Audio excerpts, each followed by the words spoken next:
I said get your yawn out of the way. Good evening, folks. Welcome to Wobbly Players Syndrome, a 40k podcast presented by a bunch of Aussies who'd like to yawn at the start of a podcast to really build that energy up. Just makes things a lot more exciting.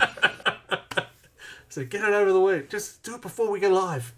Yeah, that worked well. It was a long yawn. Well, we all just kind of like held it, trying to get through the yawn. Yeah, I've also noticed after 60 episodes, you finally worked out, be quiet, otherwise we'll catch us saying something stupid. So there's a lot of just sitting quietly. I said a bunch of stupid things. I know, okay, get through the ad, come on! How is everyone, folks? Sorry? I'm good. My phone said that Red Belly was live, so that's what my... Yeah, so he's worked it out. As I said, it is Wobbly Player Syndrome. It is a 40k podcast. It is episode 61. It is called Are You the Gatekeeper? Are you the keymaster? Thank you very much as well. Another subscription. Another month of a dancing... Oh, it's not the Dancing Guy. It's the old Dreadnought. I mean, that story checks out. I do feel like an old dreadnought. It's almost... If I painted it green, it'd be you on the screen, mate. It would be. Yeah. I am suspiciously keg-shaped, so it works. Yeah. We should do those intros. So, hi, Michael. How are you? Tired. Hi, Mark. How are you? Hi, I'm tired too. Hi, Adam. How are you? I'm fantastic. How are you? I'm great. Thank you for asking. What a wonderful team, energy-filled episode this is going to be. I reckon when we get to our actual main part of the episode, where we do talk about the topic gatekeeping, I reckon our energy might start getting a bit higher. We've got to remember, we actually wrote up a run sheet to try and keep us in control. It's going to be fun. So, hope you're having fun tonight. Pronto Healy? I know that guy on the bottom left. So, there you go. Pronto Healy says, hey, mate, no, it's the Star Wars shirt. I think may. Right, so, as usual, we'll go through our usual stuff, and then we'll get into it. Sounds good? Sounds like a plan? Yep. All right. Yep. So, usual stuff is the new releases. Radio Mike is back. Thanks, Crikey, for that. I can actually speak this time. Yeah. We tried it without you. I think it's the second time I've had to do that. Don't do it Having again. a list helped. Well, It yeah, really helped. I sent you guys the list. I could make it to the computer and do that. Yeah. So, what do we got? We've got everybody's favourite new Space Marines in Strike Force Augustus. Oh, Augustus? yay. Augustus? How do we even say that? Augustus. I just went Augustus. Augustus? Yeah. Yeah, I mean, look, I've ordered one, but those Marines look real dumb. Yes. Yeah. Yes, they do. It's like they busted out Nerf guns or something. Like. Yeah, like... Sorry, just missile Mark. launchers aren't new. Like, you don't have to reinvent the wheel of missile launchers. Yeah, one Everyone moment, says Mark's they face should be is all shoulder blue. launched, and I agree. Oh, so Tabletop Titans, I can't remember the guy's name, but he actually changed it so the missile launcher part of it is on the shoulders. And then just the gun. It looks so much better. See, I think the Sergeant's gun looks pretty good with the big hunter-kill missile with the underslung thing. Like, that looks okay. It's the multiple pod things on top where they look like they've just stuck a bunch of shit on a Picatinny rail like some redneck. Yeah, it's very tactical. Well, Yeah. there's the one that looks like... This is where the age group gets defined. There's one that looks like it's got number 5 head on it. Or the younger audience says it's got Wally's head on it. Yeah, they're just weird looking. Like they. Yeah. But- well, that's so bad. They- yeah, I can see just- see what you mean. Yeah. they don't match that kind of like. Most Space Marine equipment has a kind of professional vibe, and that feels jury rigged. It feels- Which is not the Space Marine vibe. You get a t-shirt. You get a t-shirt. You get a t-shirt. You know, if they released an orc with that, I'd be fine. Yeah, Absolutely. that looks great on Yeah. orcs. It But looks it is- fine on the side of a Scout Sentinel. You know. Yeah. Yeah. Like it looks like it should be an orc weapon. Yeah. It also might have worked if they were in Gravis armor too. Maybe. No. I'm it's sorry, there's With no the shoulder, coming not up the from it. gun. No, the gun itself. But if they It's did like- it with the Gravis armor, the shoulder launchers and stuff like that instead of that. I But- also do love the world's smallest chain fed to the missiles. Oh my god! Yeah. Like, we have those though. They exist. They're like chain-fed grenade launchers. Like they exist. That's a No, real thing. No, but the belt. The belt Yeah, yeah, is a Like with the machine. belt feeding the grenade rounds Yeah. through. That's a thing we have in real Yeah, life. it is. Yeah. It No, looks no. a little weird. But it's going into the big rocket pod. Yeah. The size doesn't match. where It's going going into the to. Gatling thing Yeah. on the bottom. But But- Oh, it is, yep. regardless of all that, there is something in that box that is super cool. Let's focus on that. That fucking dreadnought. Those That's the one. fists. Time for fisting. Oh my goodness. Yeah, that's why I bought that thing. I want that dreadnought, and I need more lieutenants in my life. Who wouldn't? I do like the box art. The box art looks good. Yeah. Yeah. But yeah, that new dread. Ooh. It's a very Is it- cool dreadnought. I don't Is know. it really the new You could do Dread, or without is the it just gun new turret on arms? top. You probably don't have to put it on there. Usually the gun on the very top of the dreads is optional. Yeah. But you're right. Yeah, it looks- wouldn't be. There's no options anymore. Hey, it's 9th edition. More guns than should be ready. That's the Yeah, whole point. more guns. Just more guns. Like they'll just Yeah. be like strapping those pods from those fucking new Marines on everything. Yeah. Um, All right. What so else? we also we also had the boarding patrol, Chaos Space Marines, and the boarding patrol, Tyranids. In honor of Not Safe for Work, Mark, I've been asked to do some Age of Sigmar stuff, so I'm going to say that there was the Caradron Overlords battle tome, and some new Caradron Overlords stuff, and a whole bunch of Regiments of Renown, which is cool. And the pre-orders for this week, we're finally getting the Wrath of the Soulforge King set. So new Azrael and Vashtor, which is cool. I'm very tempted to buy that box, even though the only model I want is Azrael. You gotta have somebody to frame the fight. I've got a lot of things for him to fight, though. Well, now you'll have one more. It's very Yeah. strange they bring out a box both chaos. So, what else is Yeah. new? And then there's the dice set for that, and there's a bunch of boarding patrol boxes, Admech, Demons, Death Guard, G-Seal Cults, new Imperial Knight and Chaos Knight dice, because why not? And the fucking plastic Typhon for Horus Heresy, which I really want to buy one, because I've always wanted a Typhon, and now they're plastic. Building giant tanks like that out of resin sucked. I can imagine it would. Or metal. I mean, like, look at this shit! Look at that! Sucks. Tell us what we really think there. Yeah. Don't hold back. Yeah. Cool. And that's it? Yeah, I think that's all that's happened in the last month. A couple of announcements were done. So the Snickrot new. Oh yeah, there was some announcements. I didn't include the announcements. No, that's Yeah. fine. Now. That's why I was just throwing it in now, but that's okay. Go on. So we got they got Snickrot. Well, what else was there? The new book, the Ark of Omen, Vashtor. Yes, that was. I said that. You said I the thought. book was No, I skipped it. I skipped to the Wrath of the Soulforge King because You did. I was see? like excited. You're right. I didn't actually say Arks of Omen Vashtor. Yeah, It was a silent Arks of Omen Vashtor at the start Yeah. of the sentence. it was implied. With an extra Q. Yeah. Yeah, it's been interesting. I've got a few things, gone blank on a word that I would use here. So A lot of people have been making a lot of hay about the fact that the new Farsight has the symbol of the hexagrammaton on his arm. yes, I don't Which know is what that means interesting. because I'm not the law guy.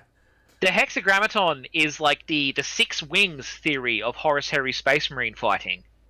And it's Okay. the one which, like, the tactics of the Dark Angels are entirely based on.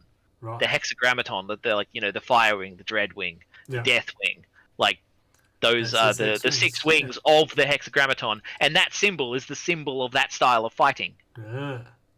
So That's it's also like, I mentioned. what the fuck's going on there? It basically made everybody who's been like, when's the lion coming? Just go into, like, overdrive. Commander Farsight is the lion. Yeah. He's been metamorphosing into having hooves. just weird shit coming out as a result of that thing being on there. Very good. Cool. All right, let's move on. I want to get into our topics. So I'm pushing through. What do we do next? Hobby progress? Good. Adam, you're up first. I've had a very productive month. You have. Angron was actually first. He's finished. I did successfully finish 2,000 points of World Eaters. Are they the best? They're coloured. They've gone to the table really well. And look, Angron's not fully finished, but he looks really good up close. And he looks good on the table. I was quite proud of the sword, actually. But yeah, it was practically this month was just pure World Eaters.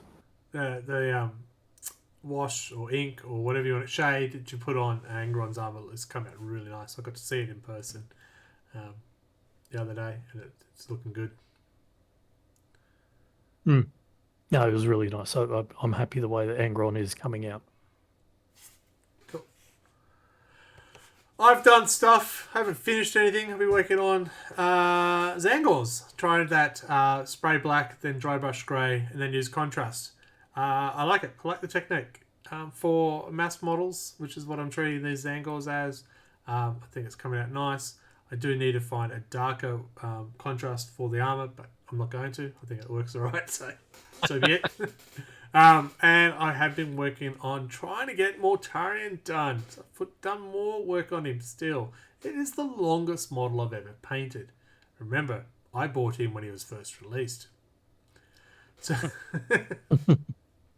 and I got some proxy spawn that I've been painting as well. As I said, I haven't finished anything. It's not true. I did finish something, but I didn't photograph it. You'll have to use your imagination. It was Death Guard. So, there you go. I think I got something from Anthony, but he's not here at the moment, so I'm not sure what's going on there. It looks like he's got more jump pack guys with lightning claws.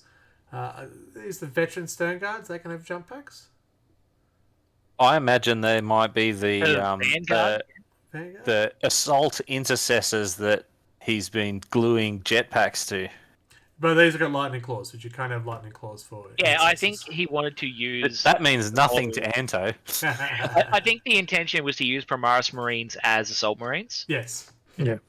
Or as because Vanguard, probably. Because their knee guards there look like Primaris. Oh yeah, he's definitely he's putting all his entire firstborn through the, what is it called, the lexicon? No, Rubicon. Yeah, Rubicon.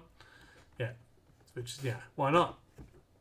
So named because of the Roman river that once you cross, there's no going back. Oh yeah. It didn't even click, but yeah, when you say it out loud, that makes sense. But there you go. Battle reports. Okay, the first battle report is it's Anthony and Chris. Great one, Anthony. Where are you? But he did bring out his Blood Angels, and it was against the Harlequins. Do you remember the story at all, Adam? They did tell us. I opened it, scrolled, and gets lost by the reading, but there is a fair bit, and they do a fantastic, like Chris and Anto do a fantastic battle report. Yeah. I wish I could do that narrative. We'll make sure we put it onto our Facebook page so everyone can read the battle report because they're not here to tell us in person. But I will not give away who won because you have to read it now. But there was another battle on the same day. We did stream this one. It was a Friday night last week. Hope you joined us. If not, why not? Shake my fist at you. I realised I was doing that and realised it's a podcast. It could be awkward. You could check out your history on your channel. Yeah, it's true. That's true. You could. I will eventually get it up onto our Facebook, our YouTube page eventually. How'd that game go? That was Angron getting his debut. I didn't really lose by much. No, it was At only the end 11 of it. points in the end. Yeah. I didn't get that many Blood Tide points. I was really hoping to have a lot more Blood Tide points at the start of turn 1 so I could actually do the extra buffs because the mortal wounds and everything like that hurt me. So if I survived a bit longer and got a lot more Blood Tide points, I think I may have. I wouldn't have changed the result because you just had the end. At the end of the day, you beat me on primaries. Oh, actually, and secondaries as well. I just couldn't take that down. But yeah, it was fun. I dropped Angron at the wrong time, and everything just turned and went, Angron. Yeah. See To you be next fair, turn. every time I saw Angron, I was shitting myself. So I went, everything! Yeah, but yeah, I've learnt to drop him at the charge phase because I could just spend blood type at whenever I want. So he can come down at any turn whenever he wants. Yeah, And I it found would that have changed that a fascinating. lot different. Yeah, that at the end of any phase, you can spend the points to bring him back. So Yep, Jesus. either in my phase or in Greg's phase, it doesn't matter. I can just, I've got 6 blood type. Guess what? Angron's coming back. yeah, so one of the ideal ones would probably be after my shooting phase, and then land there, then you're ready, then you can move your next turn and stuff. But yeah, he's pretty scary. You were hit when you did hit me. I didn't get up. Oh, especially when I hit you with the super slam. Oh, how many hits was it when you did the big one? I hit you with 39 for the sweep. And then I hit you with, I think, 12 on the strength 12, and it was like massive amount. And it was just like, and I can't save that. Yeah. And realistically, you shouldn't be able to save from a Primarch's hit. True. I did throw my Blight Lords at you, and they went, oh shit, I think we've just pissed him off. So, it did not work well. But Mortarion was on the board, and he is still a beast. Oh, yeah, just annihilated. And Derek is the unsung leader. Derek! My God, what a champion he turned the entire game around. Derek, I could not do anything. So Derek is the foul blight spawn. So if you give him the toxic vats, which you'd only put him on the field if you give him the toxic vats, but the wording of his is you can't attack first and you never count as charging. So that means the defender will always strike first. And it was all right. There's Mort. He gets the strike before Angron does. It was pretty brutal. Mm. Yeah. But in the end, only 11 points. So it's quite tight. Once I worked out my maths, I was very much doing it out of maths for a while. But hang on, that's not right. It was midnight to 1 o'clock, so math is understandable. It was fun. Math is hard. Math was hard, even when you write things down, which I thought would make it easier. Cool. All right, so that's our regular stuff out of the way. That was a nice, short, quick, get it out and done with, wasn't it? Mm-hmm. Yes, it was. It's like we want to talk about the next segment, but with passion and joy and without the yawning. I'm looking at you. Yeah. Unkillable Nork, the bodyguard. No. What? I just read Tinnies of the Travellers. Oh, okay, yep. Oh, Angron is cool and all, but you've heard the Unkillable Nork, the bodyguard.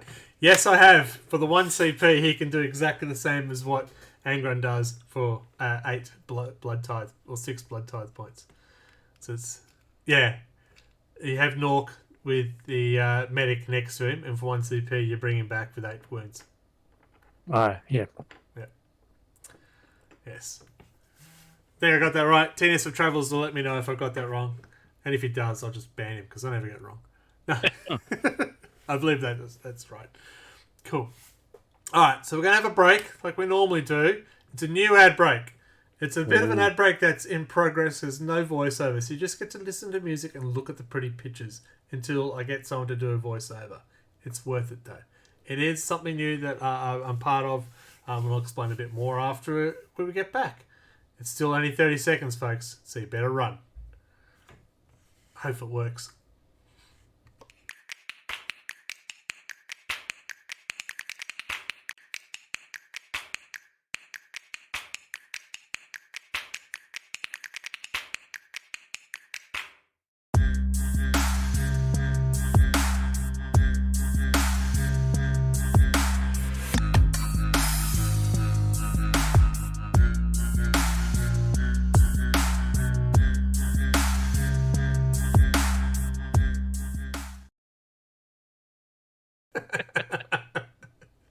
There you go, folks. Use the code Greg10, not Gregio. Gregio goes somewhere It's else. a Geo. Me, Gregio. Yeah, it is something new. It is Nomad Trek Touch. They do a lot of, as you can see, a bit of the ad there. Some light boxes, gaming accessories. That's the best way I can put it. I've got it's coming. It's on its way. A custom Twitch light thing for me with my name. It's going to be awesome. I believe someone else on this stream has also purchased something. But Andre Healy may be watching. yeah, hence the reason I wasn't going to say who it was. But yeah, give yourself away. Yeah, it's all right. But if you're a fan of just little knickknacks and stuff like that, they've got some gaming or some pop culture related to it. Check out the store. It's nomadtrek.store.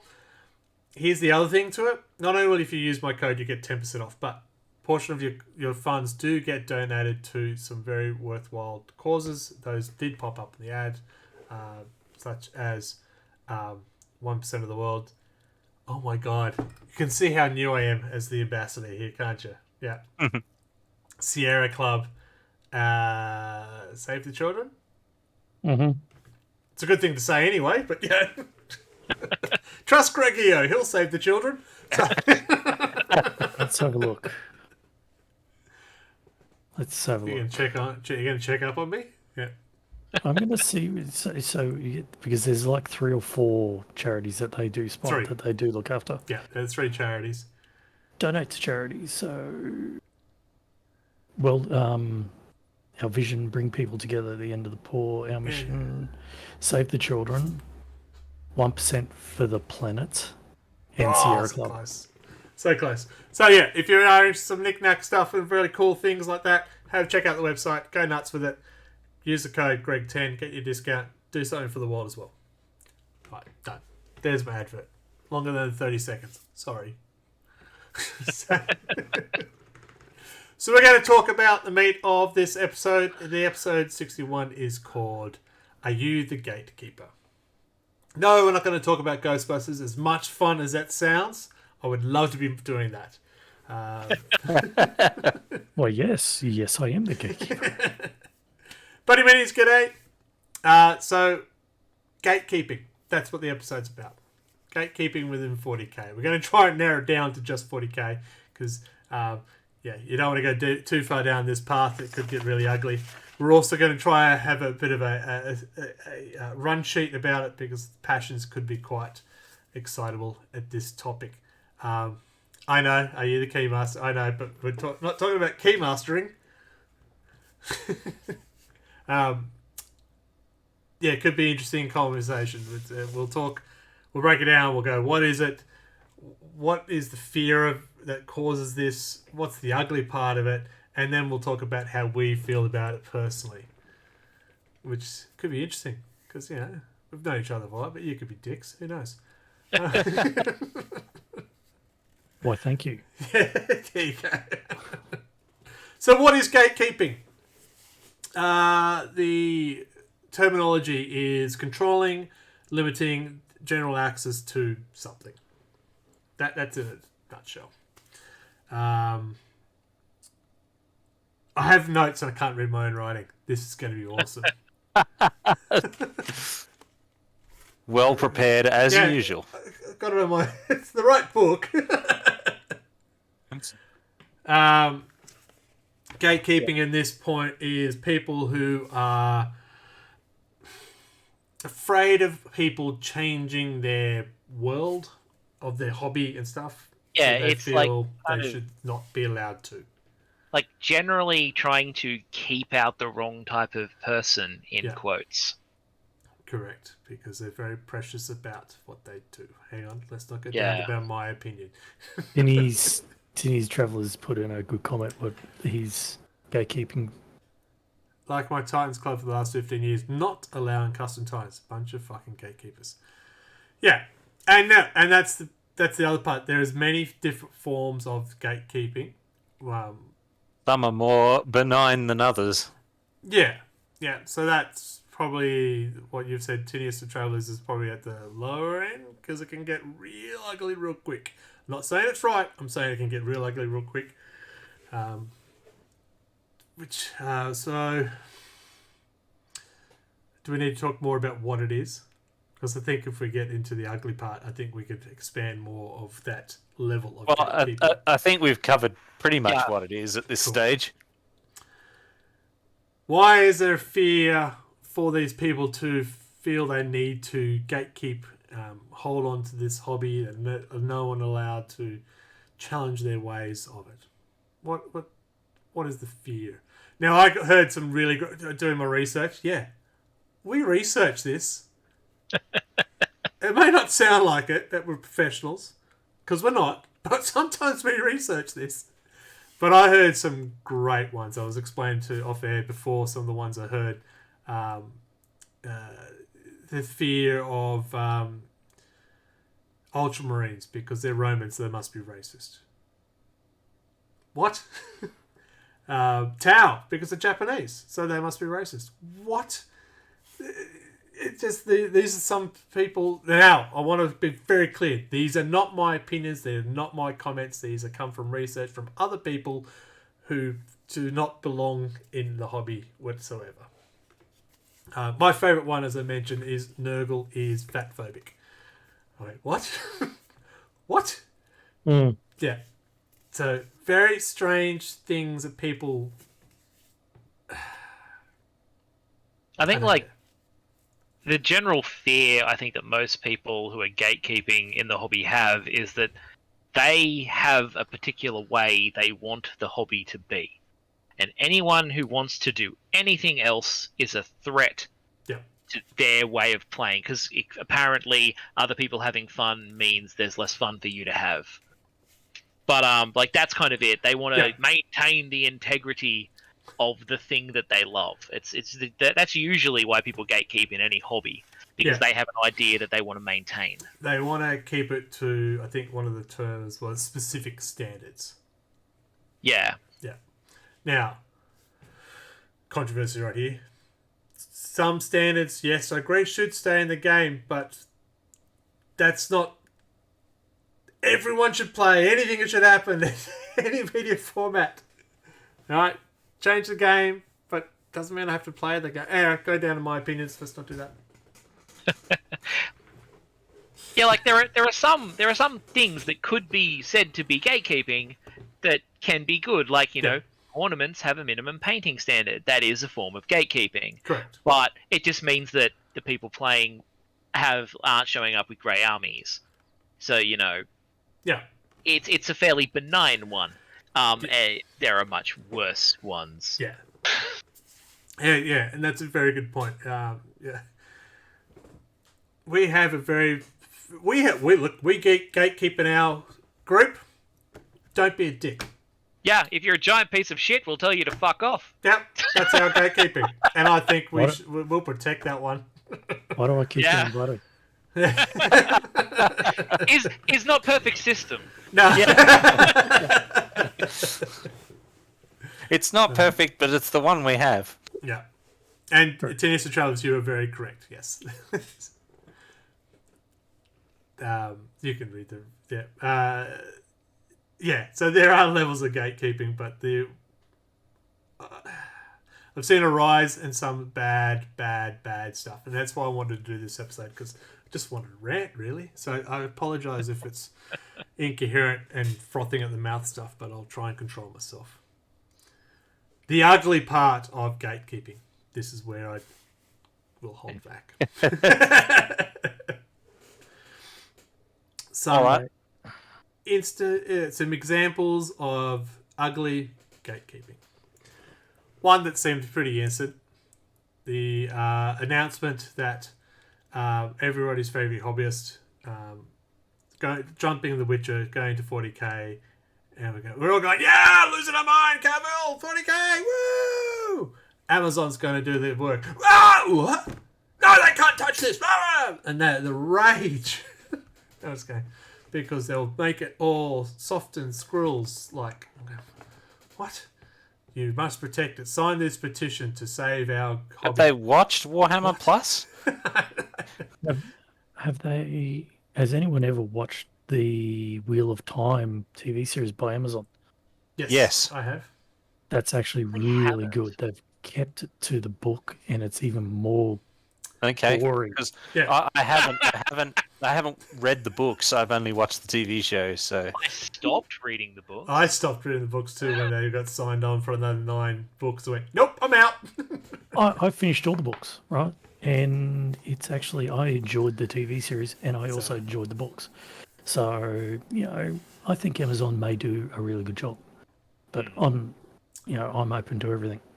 Well, Cavill's going to be, hopefully have fairly good control over it. 40K won't let their IP be dragged through the mud. I mean, you say an that. extent. There are so many terrible mobile games out there destroying the IP. In theory. There is some trash with the name 40K attached to it. Yeah. I'm just reading Tedious the Traveller's comment. Let's be real, there's gatekeeping in every aspect. Some of it's self-imposed, some of it's money restricting, but it's the level you hold this terminology that becomes a problem. By too restrictive and you run the risk of alienating people. Be too lax and you'll have guys playing with bases and paper slips attached to them for identification. There's a fine line. Yes. Sprue Marines, come on. You've seen them all. Yeah, I mean, that's why I brought up... I haven't seen that, but I have heard of it. Like, the very concept of trying to encourage a standard in something isn't totally negative. No. Yeah, exactly right. So it's... Yeah, I wanted...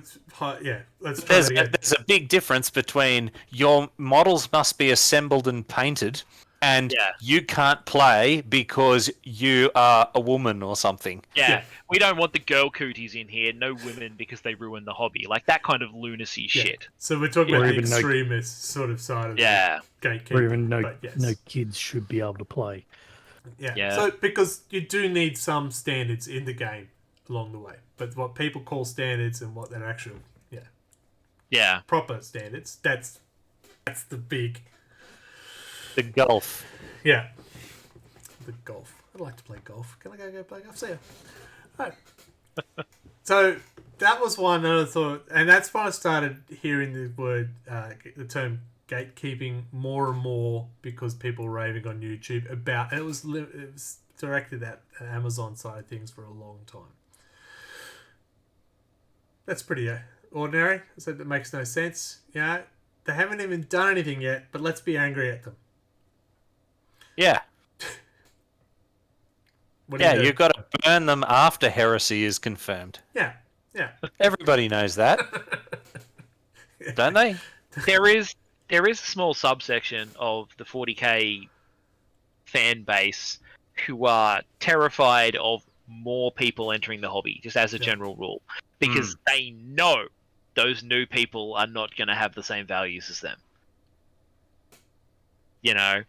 So to them, they're like, but this is going to make it more popular. It's not going to be niche. It's going to become mainstream. Yeah. Doesn't mean you have to be. Yeah. Yeah, you can still go down in your basement and play second ed like the rest of us nerds. That's my opinion part. I'll get to that because I don't get it. I think it's stupid, but that's not part 4 yet. We're still doing the ugly. Yeah. And then you get really ugly part of it, where abuse can be thrown at hobbyists because they're not a heterosexual male. They just get abused, get called tourists. The comments I've seen, because there are some great artists out there of all types, and just see what they cop is just unbelievable. I'm just going, keyboard warriors to an extreme. So that's the real big ugly side of the gatekeeping. You can't be in this because you're a girl. Yeah, when they try and harass out the people that they don't like. Yeah, it is. And then they turn around and moan that there's not enough players. Yeah. Yeah. Why doesn't anyone want to play me? I can't get a game. I don't understand. Yeah, I don't know why. No, it can't be me. It's got to be someone else. Yeah. got to be all those, all those people we kicked out. I believe it's that. See that gatekeeping, don't be a dick part, really. Yeah. It is ugly. Look, there are some, as I said, there are some great artists out there, and see what they go through and stuff like that. Look, I'm a white middle-aged man. I'll never understand exactly what they go through, but I just can't believe the abuse that people cop. And that's just not just in our hobby; that's everywhere. But we're focused on our hobby at the moment. It boggles the mind. Boggles it, I tell you. Yeah. Someone else needs to talk because I'm going to rage. Well, I mean, to form a proper opinion on it, we probably need some specific examples rather than just a general. Oh yeah, hey, we've heard some general rumblings at various, persuasions of people. I'm very conscious of not giving any credit to the people who are throwing this at people, so I won't mention the culprits. Or if you want to find gatekeeping in 40k, it's very easy to find. It doesn't take long to find it, but you don't want to give oxygen to douchebags. No. It's not going to happen. Yeah. Here's a specific example. I know you can't play if you have 2k points. That's really weird. Why not? The whole game can be played at 500 points if you need to. Yeah. I used to play with like 150, yeah. Yeah. It was literally all I had. It was like a tax squad. That's weird. So there's a few people I follow on Instagram, for example, but who are no longer Instagram because of the abuse they copped. And they were being called a tourist, no girl should be here. Yeah, essentially get back in the kitchen. What are you doing? Oh, right. Right. So now no one gets to experience the hobby and the person that they are. And they were, it's more than one actually. Their art was great. The attitude was great, but they don't deserve that abuse. Nobody deserves that abuse. And so they've quit. They can't enjoy the hobby anymore. Now, the whole point of the hobby is you're meant to enjoy it how you want to enjoy it. And you have no right to enforce how someone can enjoy their hobby. No right. Sorry. Calm down.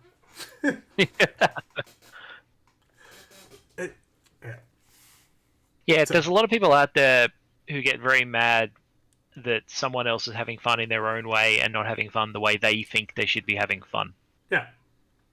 And it's almost like buying too much into the attitudes of some of the factions and things too, because all the lore is filled with these, heresy kind of black and white type, with us or against us type mentalities and stuff. Yeah. And I suspect that some of these people, that really speaks to them in their day to day, and then they try to bring that out of the lore and into the real world. Yeah, I mean, you see the terminology from 40k all the time when they start doing that kind of gatekeeping. Yeah. They're talking about fucking, purging the furries or, whatever. Mm. And you're just like, fuckwit, you're not supposed to be emulating them. They're not role models. Fuck! Yeah, it's grimdark for a reason. You're not supposed to want it. Yeah, I like my grimdark fascism to be imaginary, thanks. Yeah. Keep it in the book. Yeah. Keep it in the video game. That's fine. Yeah. It's like letting the warp out. You don't want to do that. Yeah. I'm just remaining calm. You really seem like you've got a bee in your bonnet that you need to let out. As I said, it just boggles the mind how somebody can tell someone they've never met, have no context of who this person is, or have any dealings with this person, but they feel that they have the right to say, you can't do that. Or get out, you don't belong here. Because you are filling up my what? You are affecting me by how? If it's an Instagram person or a Twitter person, you don't like what they're doing, don't follow them. It's not that hard. But that would defeat the purpose of hate following. I'm so glad I'm not on Twitter anymore. I'm ready to give Twitter up because that's where I actually see most of the abuse on Twitter, not on Instagram. And it's an ugly, ugly platform. Yeah. But yeah, I'll pay to get my blue tick. And this is why I stay in my basement. I don't go to the sewer, basically. Yeah. So we're going to just change it up a bit because I want to calm down and just focus on something else. Because Tinius of Travellers has been talking about his hobby group who have a form of gatekeeping, which I find absolutely ridiculous at the moment.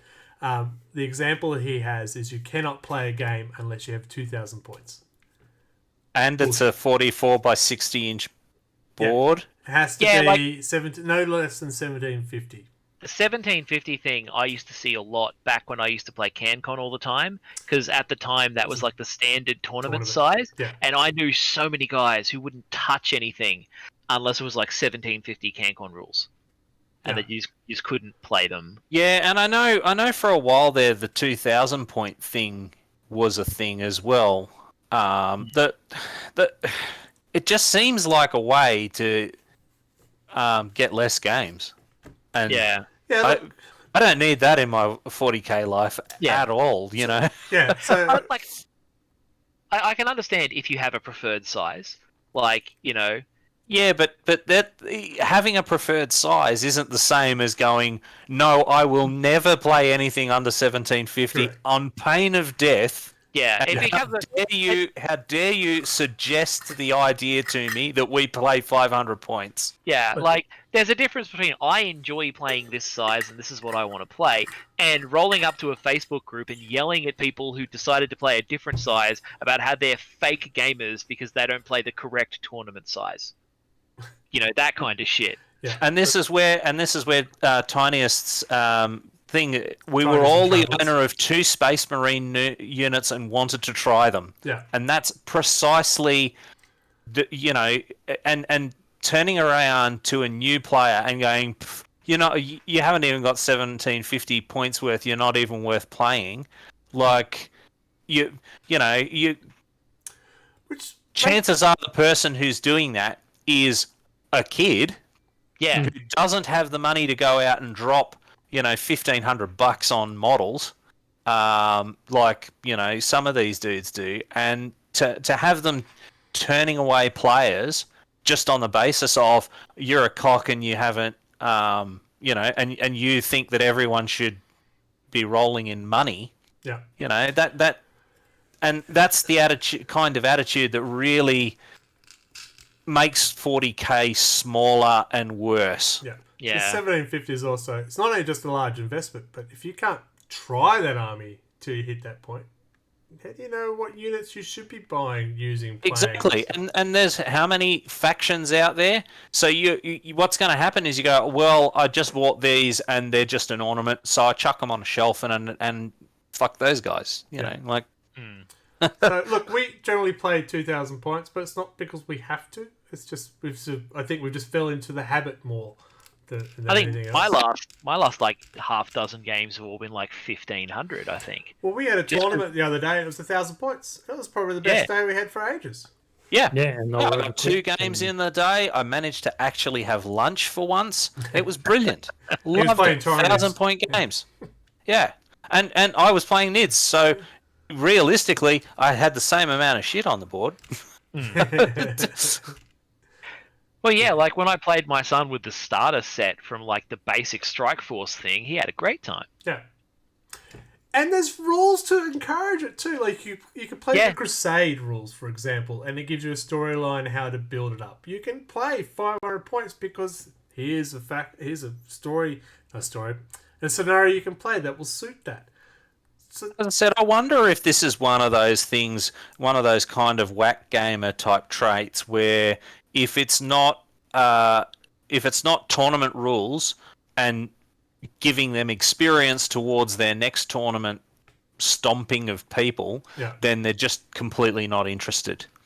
And I do wonder if that's the trap that some of these new players are falling into, is that they see a group of people playing and they go, hey, can I play? And they're like a hardcore tawny group, and they've got that, dude, go away. Your classic new person shows up and the dude just crushes them with an ITC list and acts like a dickhead. Yeah. And the new player is like, well, I guess I'm shit at this and I'm going to leave. Yeah. Tennis and Travellers have huge pro of smaller forms of play. Yep. Now that being said, also a Titan owner has mentioned that no matter what scale of play, it's important to let others join with their capacities. Correct. Yeah. Exactly. 100%. I was just saying how much I've enjoyed playing small games lately, and I own multiple Titan maniples. Like, and the thing was that, I mean, even with our big game at the start of the year, we've had many where we've had like half a dozen players, and they've only had, 1,000 points or so, just so that it doesn't take all week, and just to get people playing. Survived the Swarm, where we had 2 models for most of the players. Yeah. Yeah. That was cool. That was fun. Yeah, it didn't last so long, but it was fun. I guess some of this stuff, almost stems from a lack of imagination, even, in some cases. They have this set sort of box that they live in, and the idea that anything exists outside that box just doesn't occur or doesn't compute, and then they go, it doesn't compute, it's not 40k, GTFO, and that kind of thing. So, I almost feel sad for those type of players, because they're the type of person that if you go and have a game with them, they're not going to take the opportunity when it presents itself for something to be fun and cool and off the wall. They're going to be rules as written. This is how it is. Yeah. Burn the heretic. Look, and everyone plays their own way. We've got a very relaxed player in the bottom left-hand corner here. If you ask nicely, he will let you go back to turn 1 to change something. It's great. Sports person of the year. That's all I can say. And we did have a rulebook player in the group as well. So we have 2 fairly large scales, but we all still get along. And at no point, like if I go play the rulebook person, I know what I'm going to walk into, and I'll still have fun. I'll go play against Adam. I know what I walked into, and I know I will win. The big difference, though, with our rulebook people is that they take the opportunity to have that they. So yeah, I wanted to make that point because I wanted to say that people who play those ITC rules and stuff like that, not all of them are dicks. Yeah. And that's the crucial difference there, is that you have people who can see how it is and sort of play by the seat of your pants a bit, as opposed to a rigid script and you will play this way and no other. Like backing a land speeder into some craggy rock thing to try and jag an explosion chain reaction across the board isn't necessarily the best move to make in the game, but hell fun. When you're at the bottom of the 4th turn and the game is pretty much done, you're going to take that for the funsies, you know what I mean? Because we are having fun, remember? Yes. So, when I put this up in the group, so not just this, for the whole RLG group, someone did come back and say, and suggested number 5 should be GW, the greatest gatekeeper of all time. Now, I didn't reply to that because I didn't agree with it. I feel like they're actually better than they used to be, but at the same time worse than they've ever been. Like, they're at both ends now. There are a lot of like small scale entries into the hobby. Yeah. But because of those gatekeepers who think that you need to have a certain size army or whatever, it is very expensive, more than it's ever been. to get like a full army, like a 2,000 point army. Okay, so you're saying it's more the gatekeeping's more because of the price of the hobby, not by the actions of the hobby. Those gatekeepers make the price super restrictive. It's not even just the price of things; it's the scarcity. Like even if you have the money, I've been trying to buy a fucking Sagittor since the Votan released, and I still can't get one. Don't you only get them in December? Is that? And if you're a new player and you want to play Votan, I'll gatekeep that. Get out. You know what I mean? Like, but it's a valid point here. You know, like, I mean, yes, the price is an issue, and let's face it. I mean, here in Australia, we have our Australia tax, and we're used to getting just completely cornholed by the price. But if you have the money and you cannot buy it, yeah, I mean, there's no bigger gate than not being able to get the thing. Well, yeah, like a while back there, I spent like 6 months trying to get an Imperial Guard Basilisk, and I couldn't find one. I ended up buying like a 1990s Imperial Guard Basilisk because that was all I could find. Yeah, look, I tried to get one a few months, I just couldn't find it. It was good. So where my head was at with the gatekeeping is how to get people into the hobby. Yeah, the price is always going to be expensive. That's never changed since the day GW existed. Yeah, always. Yeah. That's a consistent. It's gotten worse. It's always not been great, but like when I started, it was $7.50 for a cavalry guy or $30 for 2 squads of Imperial Guard. What? Well, maybe because I had no money and I was going, I want that, but I can't because it's $15 for a blister who gave me 3 models and stuff like that. Yeah. But getting people into the hobby and gatekeeping, all that, I did watch somewhere this afternoon where these 2 guys were talking about it, and they're going, I play Darktide, and that's great. That's one way of the law. And he goes, and other people, they read the books. Yeah. Congratulations. Embrace their love, and then go, hey, look, here's a mini. What's your favorite character? Oh, look at this guy, and stuff like that. And don't stop them, but embrace what they love. Don't be the blocker. So I'm trying to get to what's going on in chat, and I've got a point about this as well, where I feel that they've done a lot more improvements with getting people into the hobby. Price point is always going to be there, but with the starter packs and things like that, the complication is obviously the stupid amount of stratagem rules and stuff like that. But as Jacob was saying in chat, he did a learner game and he cut all the fat out and had fun showing the basic rules of the game. And it's that entry level for someone, apart from the cost, to get something like starter boxes or the combat box and stuff like that. It's so much better than it was when I first started playing, where you basically had to buy a blister, then another blister, and another blister. So they've improved that for that. It was either the big battle box or pick at it with whatever units were on sale individually. Yeah. Yeah, that's what I meant by they've kind of made it better, but it's super expensive. Like, armies are bigger than they've ever been before. The models are more expensive. Back in 1989, armies were really small. Yes, I know.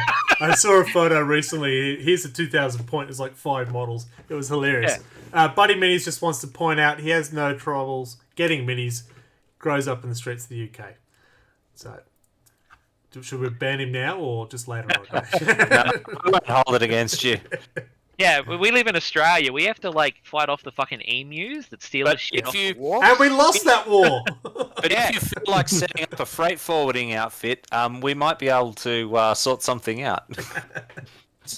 Yeah, but you're right. Tedious of Travelers. This is a luxury, and I've always said it's not a novice beginner hobby. It is a gold sort of, not gold standard, but close to it because of that cost price.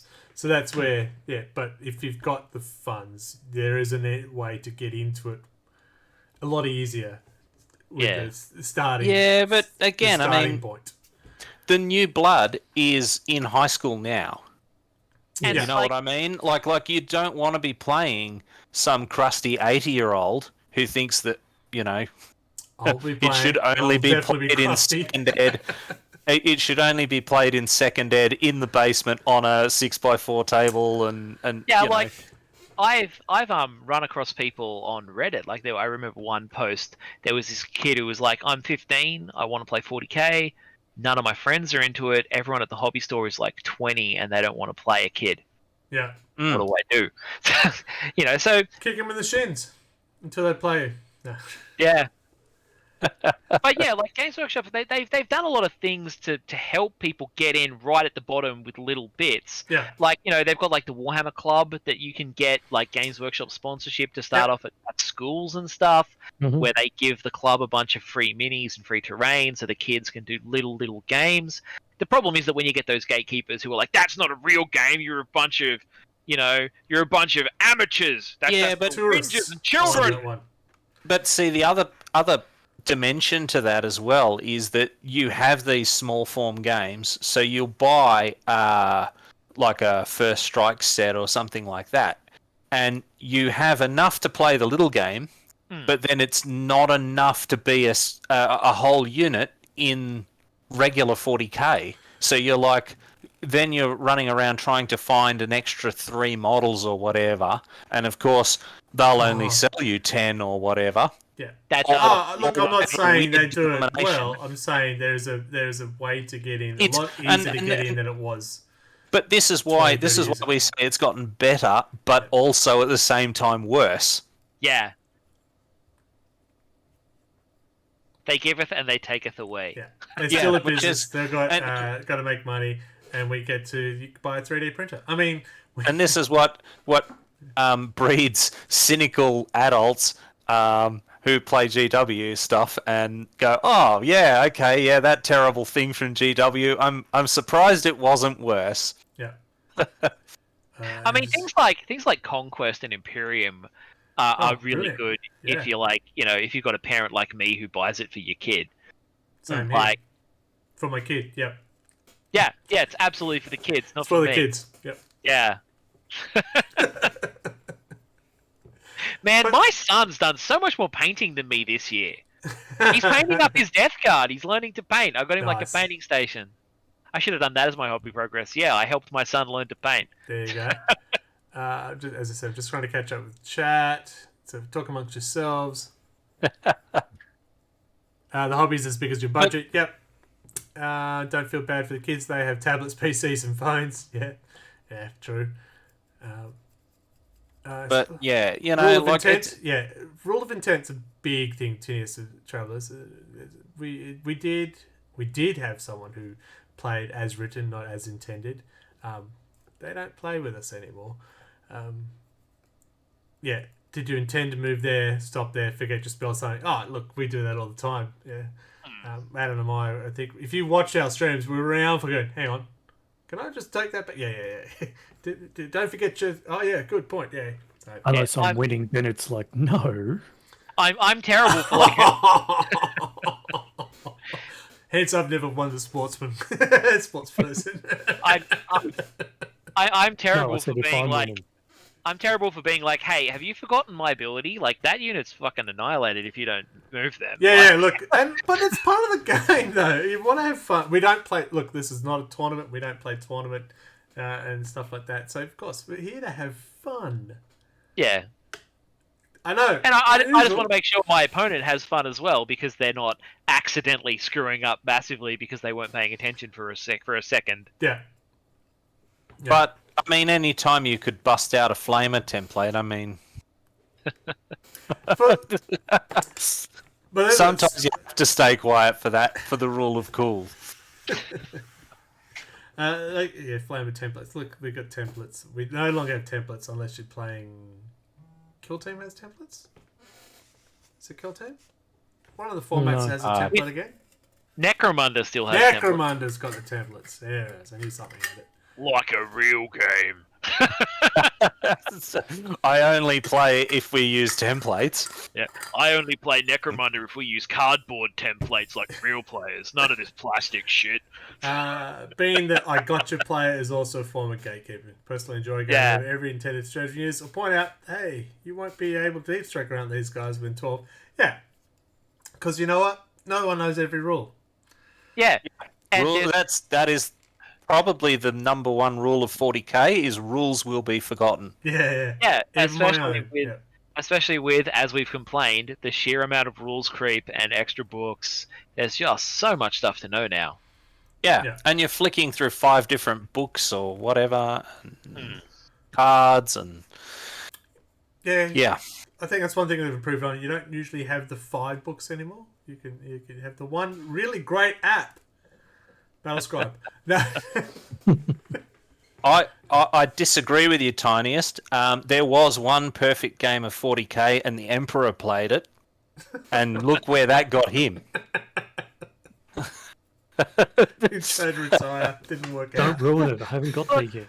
Look, sometimes you just decide that your opponent getting the Slater Warlord is worth trying to kill their Warlord.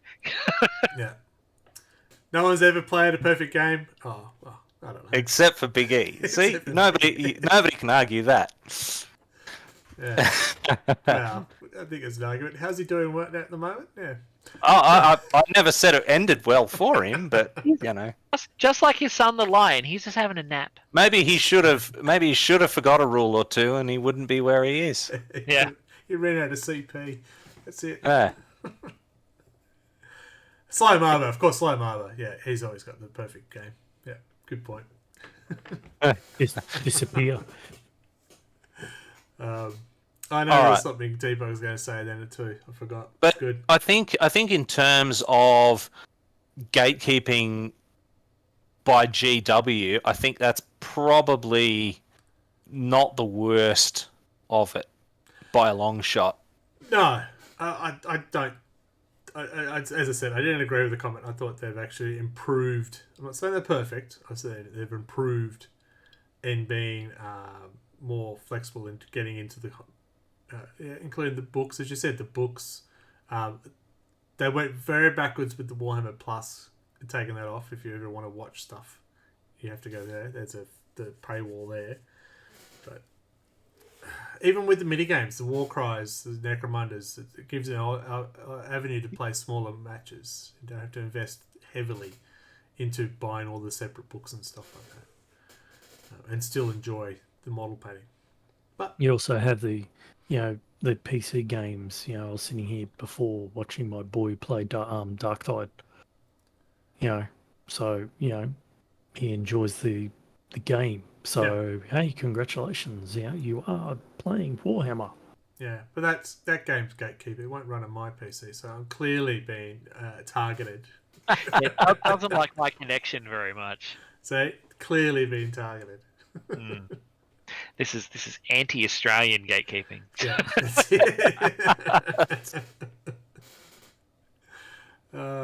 Oh dear. So just looking at more chat. It's a very busy chat today, folks. It's exciting. It's great. We want to hear. We want to hear comments and opinions. It's not always about me. Yeah, funny.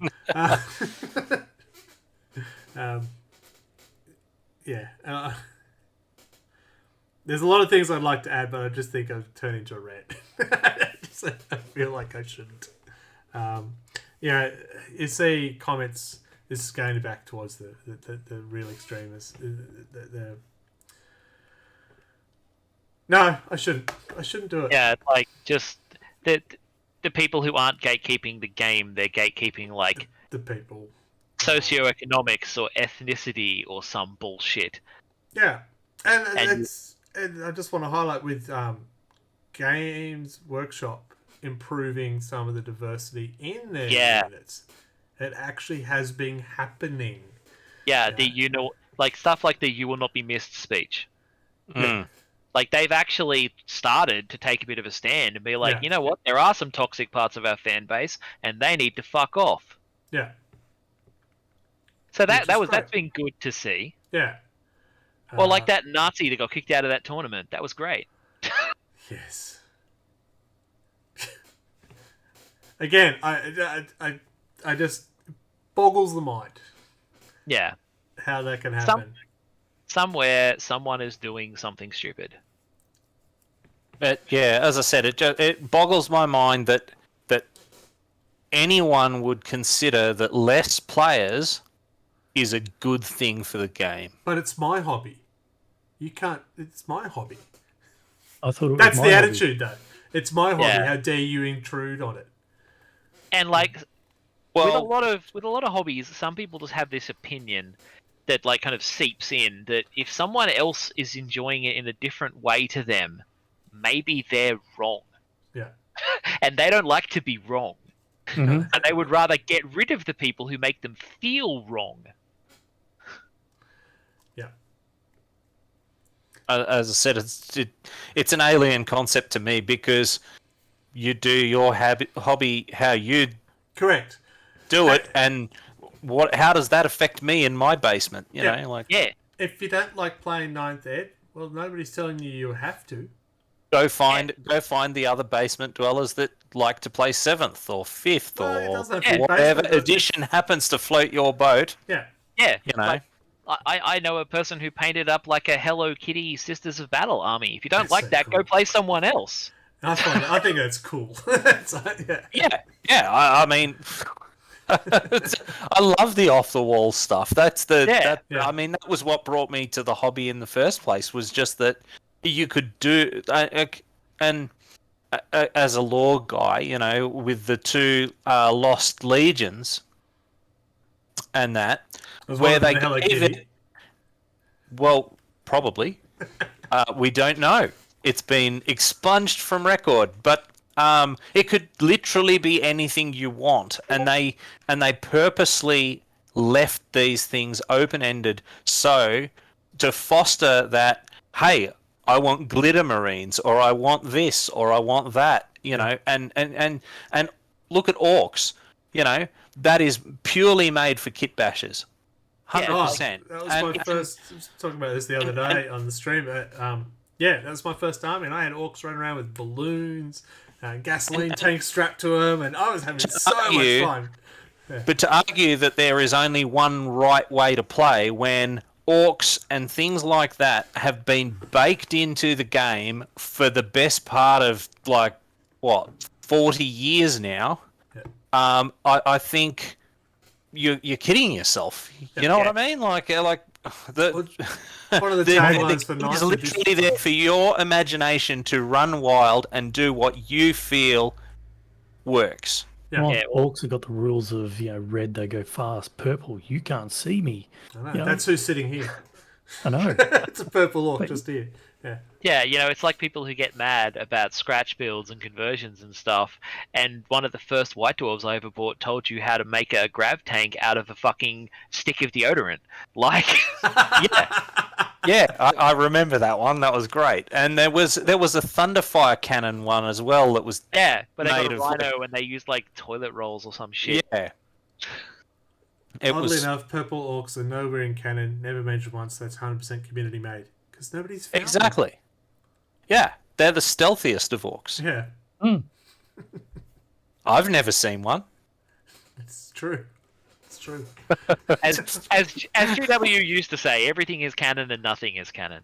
Yeah, and the thing is that I mean, there are going to be retcons you don't like. You know, The universe is a big place. So, The universe is a big place. Dumb shit happens. Yeah, and well, even at Ninth, I think one of the big things that GW said was play how you want to play. Yeah, like Games Workshop have been getting more and more aggressive about this. There is no one true way. Yeah. Like there's like 4 or 5 like kind of official ways in the books. Yeah. Then you can have house rules. Yeah, like they harp on about it. It's like, no, you can play how you want because they're your fucking models. Correct. Yeah. Again, I there's a lot of thing in this world. I just go, what gives you the right? You have to tell someone else how to do stuff. It just makes no sense. Unless you're my son, then you will do the dishes. I believe if you pay for my models and you paint my models, you can tell me how to play. Nah. No, but you know what I mean. But you know, I've done a... No, I don't. Oh my God. No, but Thank you know you what I very mean. much. Yeah. If you pay for me to play, and go, here you go, here's this. By the way, I'm going to tell you to play. All right, no problems. But I've paid for these. I've paid them the way I like them. I'll play the way I like it. Yeah. This hasn't been too bad of a rant. It's like how Greg's salamanders are the wrong color. None of us rag on him about it.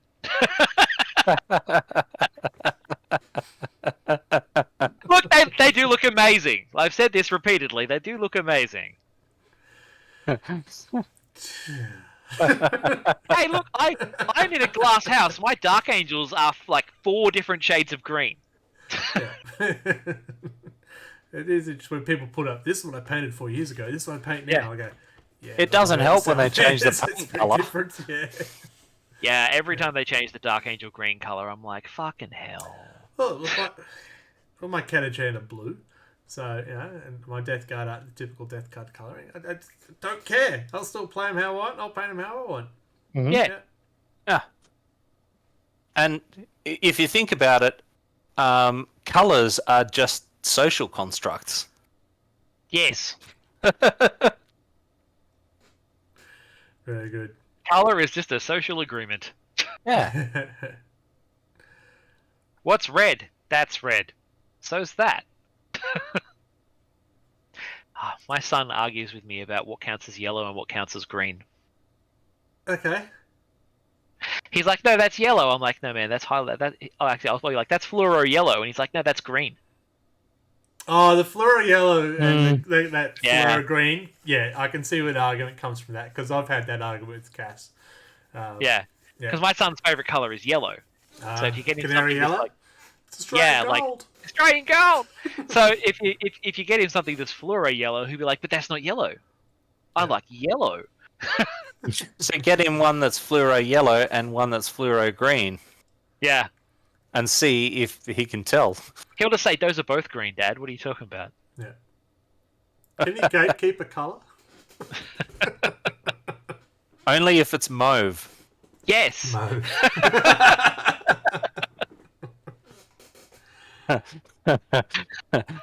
Alright.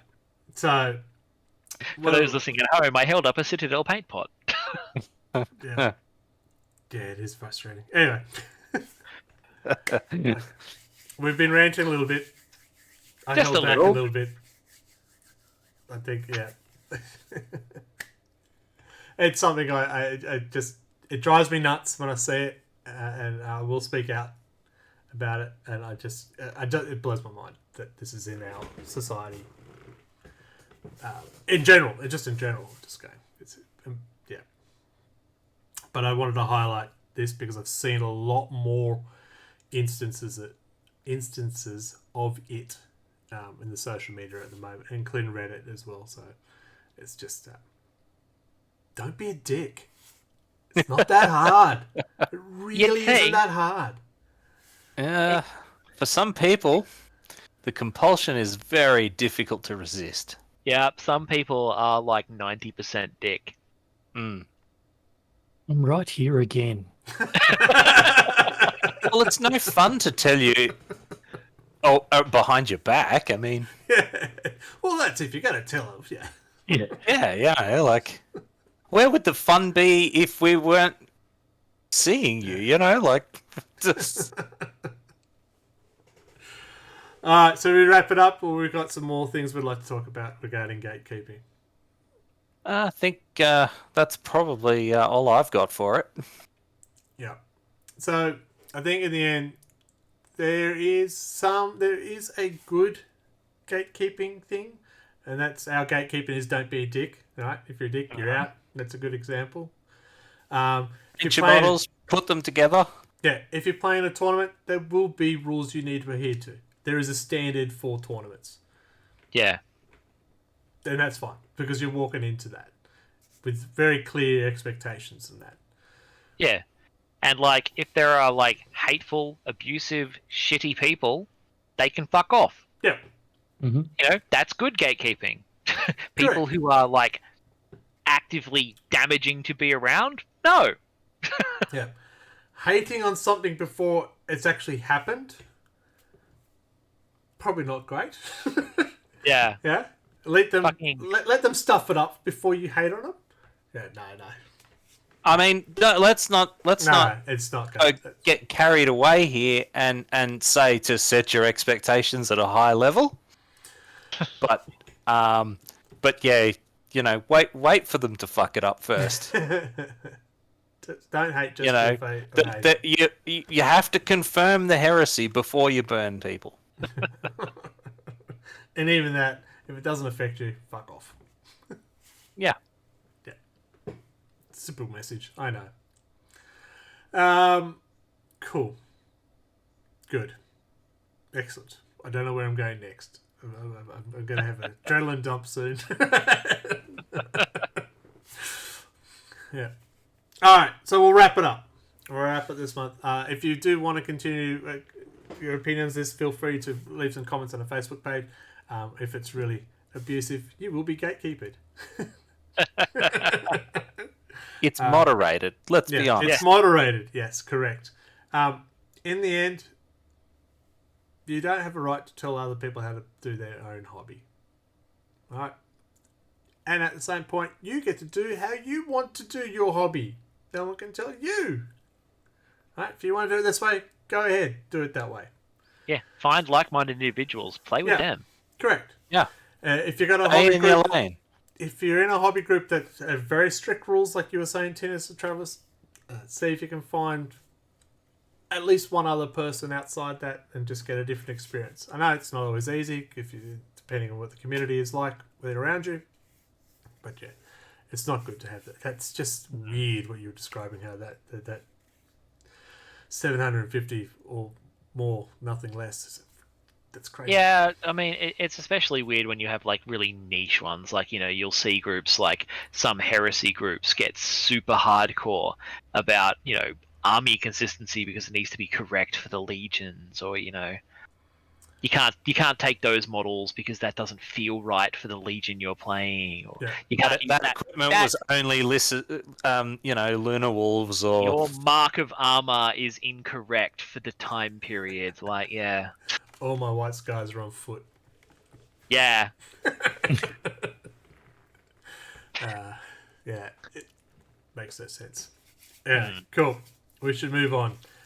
Look. As I said, there are some great artists who you should check out. I'm just trying to remember there. Follow the Black Sheep. Katie plays 40k. She works for. Oh, come on. It's one of my favourite battle reports they do. Tabletop Tactics. Yeah. So she's got her own. Here's the Instagram. Random Citizen Arts, another one you should check out. Electric Eve. Yeah, I got that right. Yeah. The Warhammer Girl, War Hannah Minis. Transistor, we often raid after I do my stream. Her colour that she gets is just stunning. Anyone else you can think of off the top of your head, folks?